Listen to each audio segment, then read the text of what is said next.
ఏ రూపమును తీసుకున్నా దయాశాలి, లోకమును రక్షించడమే ఆయన ప్రయోజనం, ధర్మాన్ని చెప్పడమే ఆయన ప్రయోజనం, ధర్మమునందు ప్రవర్తించేటట్టు చూడడమే ఆయన ప్రయోజనం. అన్ని అవతారములు గొప్పవే, అందున కృష్ణావతారము చాలా గొప్ప అవతారం. ఎందుకని? కృష్ణస్తు భగవాన్ స్వయం. అందుకే భాగవతానికి ఒక వింతైన పేరుంది. ఏమిటో తెలుసా అండి? జయ. జయ అని ఎందుకు పిలుస్తారో తెలుసా? అందుకే భాగవతం చెప్తే నారాయణం నమస్కృత్య నరం చైవ నరోత్తమం దేవీం సరస్వతీం వ్యాసం తతో జయముదీరయేత్ అంటుంటారు. నరనారాయణులు కూడా నారదుని యొక్క అవతారం తర్వాత వచ్చినటువంటి అవతారం అని ఇందాక మీకు చెప్పాను కదా, కపిలుడికి ముందు.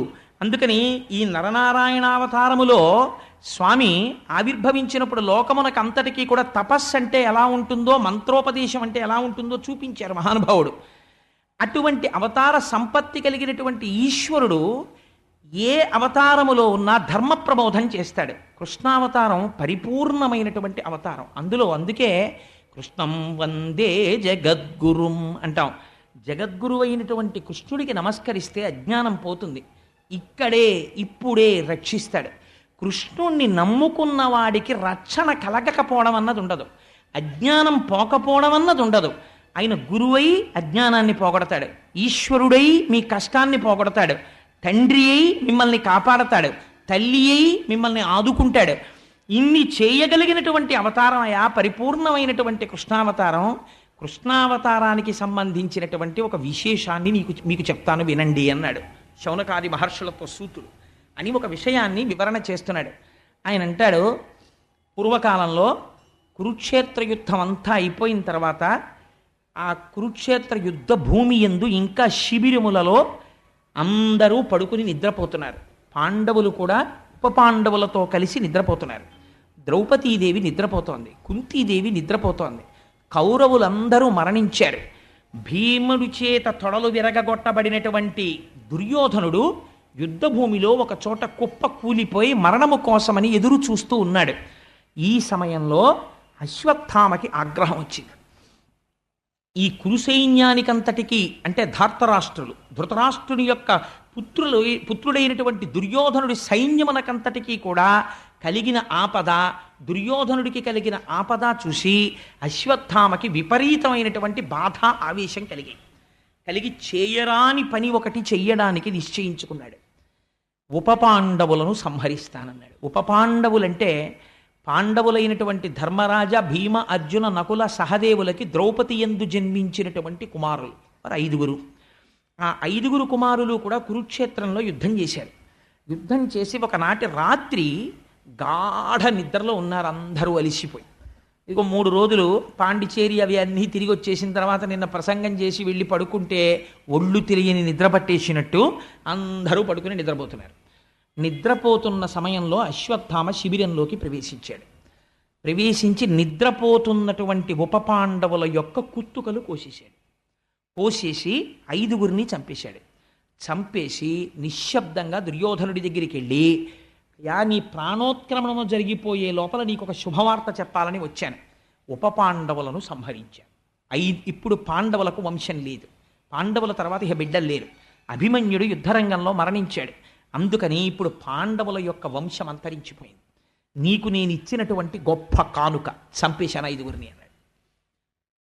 తెల్లవారింది. మరణించి ఉన్నటువంటి కుమారుల్ని ద్రౌపదీదేవి చూసి గుండెలు బాదుకుని ఏడుస్తుంటే అవతల వైపు మిగిలినటువంటి యోధుడు ఇటువంటి పని చెయ్యగలిగిన వాడెవరు గుర్తుపట్టాడు అర్జునుడు. గుర్తుపట్టి ఒక మాట అన్నాడు, నేల మీద పడి పొర్లి గుండెలు బాదుకుని ఉపపాండవుల కోసం ఇంత ఏడుస్తున్నావు కదా ద్రౌపది, ఏ నీచుడు నీ కడుపున పుట్టిన 5 పిల్లల యొక్క శిరస్సులు ఖండించాడో ఆ దుర్మార్గుని యొక్క శిరస్సు ఖండించి తెచ్చి నీ పాదముల ముందుంచుతాను. నీ కుడి కాలుతోనో ఎడంకాలతోనో ఆ శిరస్సుని ఒక్క తన్ను తన్ని నీ పగ తీర్చుకో అన్నాడు. పూర్వం జరిగే అటువంటి సంఘటనలు. దుశ్శాసనుడి యొక్క గుండెలు చీల్చి తెచ్చినటువంటి నెత్తుటితో ఆవిడ శిరస్సుకున్నటువంటి శిరోజములను కడుక్కుని రక్తముతో కూడిన కేశములను ఆవిడ ముడేసుకుంది. కీచకుడు సంహరింపబడిన తరువాత భీమసేనుడు అందులో ఎంత దారుణంగా చంపాడో తెలుసా అండి? ఎప్పుడైనా విరాట పర్వం చెప్పినప్పుడు విందురు కానీ కాళ్ళని చేతుల్ని వక్షస్థలంలోకి నొక్కేశాడు, ముద్ద చేసేశాడు. త్వాంతాకారిత కుంజకుట్టి మఘన స్తంభావళీ రూపమున్ ప్రాంతాది ప్రవిభాగ భోగ నిలయ ప్రద్వారమున్ గతరస్వంతత్రాసకరంబున ఇదురభివేశంబైన యాలోను నిశ్చితుడై సతికేలు పట్టుకొని చొచ్చన్ భీముడచ్చుగ్రతన్ అంటారు తిక్కరగారు. అసలు ఆ నర్తనశాలలోకి రాత్రి వెళ్ళడమే భయం, అలా ఉంటుంది. అటువంటి చోటుకి లోపలికి వెళ్ళరు ఎవరు. అటువంటి చోటుకి నిర్భయుడై ద్రౌపదీదేవిని పట్టుకుని వెళ్ళాడు. అది చంపడం కూడా అతి నిశ్శబ్దంగా చంపేశాడు. ఒకరి కేక ఒకరికి వినపడకూడదని. గట్టిగా కేకేస్తే నా బతుకు బయటడిపోతుందని కీచుకుడు అడవలేదు, తనెవరో తెలిసిపోతుందని భీముడు అరవలేదు. నిశ్శబ్దంగా కొట్టేసుకున్నారు. చచ్చిపోయాడు కీచకుడు. ఇప్పుడు ఈ మాంసపు ముద్దని ద్రౌపది రా చూద్దుగాని నీ వెంట పడ్డవాణ్ణి అని ఒక కాగడా పట్టుకుని ఎడుతున్నాడు భీముడు. నిర్భయంగా వెళ్ళింది ద్రౌపది. వెళ్ళి చూసి షహభాష్, నా పగ తీరిందండి. అటువంటి కాంత, ఆవిడే సామాన్యమైంది కాదు ద్రౌపదీదేవి అంటే.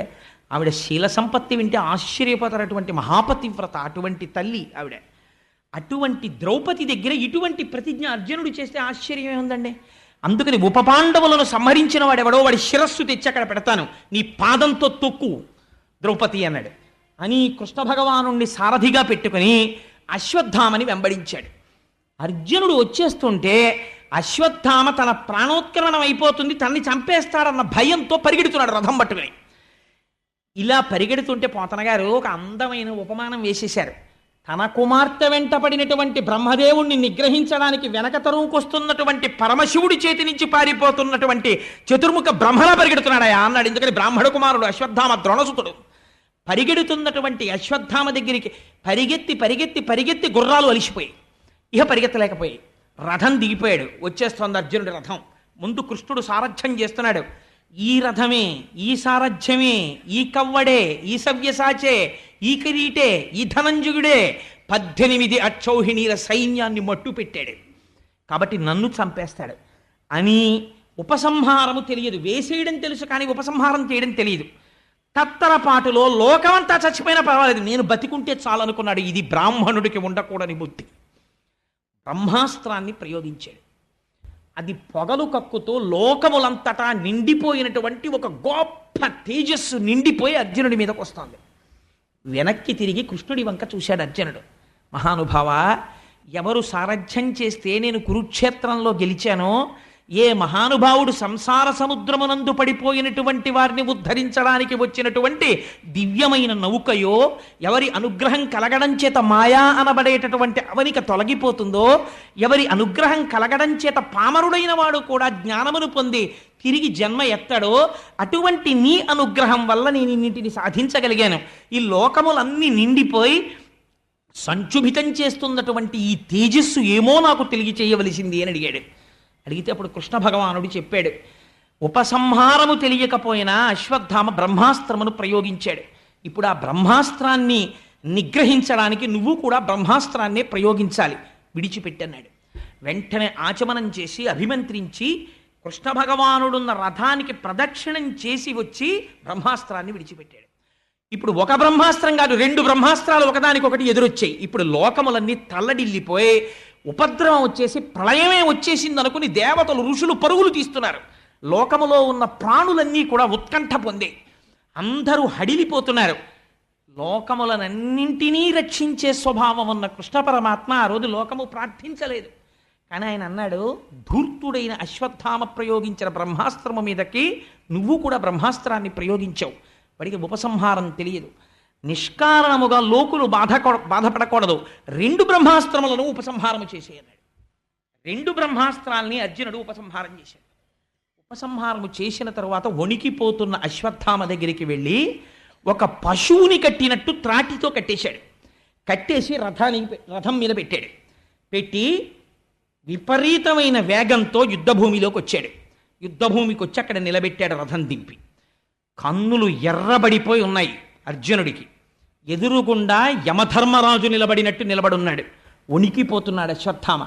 కృష్ణుడు అన్నాడు, అర్జున, నిద్రపోతున్నటువంటి అమాయకులైన ఉపపాండవులను సంహరించినటువంటి బాలఘాతకుడి అశ్వత్థామ. బ్రాహ్మణుడని చూడకు, గురుపుత్రుడని చూడకు, సంహరించేయి, కుత్తుక కత్తిరించు అన్నాడు. అర్జునుడు మాట్లాడలేదు, చంపలేదు. కృష్ణుడు చెప్పినా మీరు గుర్తుపెట్టుకోవాలి బాగా, ఎందుకు చెప్తున్నాడో సూతుడి విషయాన్ని. కేవల కథాంశము కాదు భాగవతంలో, లోపల ఇది ఉపనిషత్ సారము మీరు గుర్తుపట్టాలి. బ్రహ్మాస్త్రాన్ని వేశాడు, రెండూ ఉపసంహారం చేశాడు. అశ్వత్థామని చంపలేదు.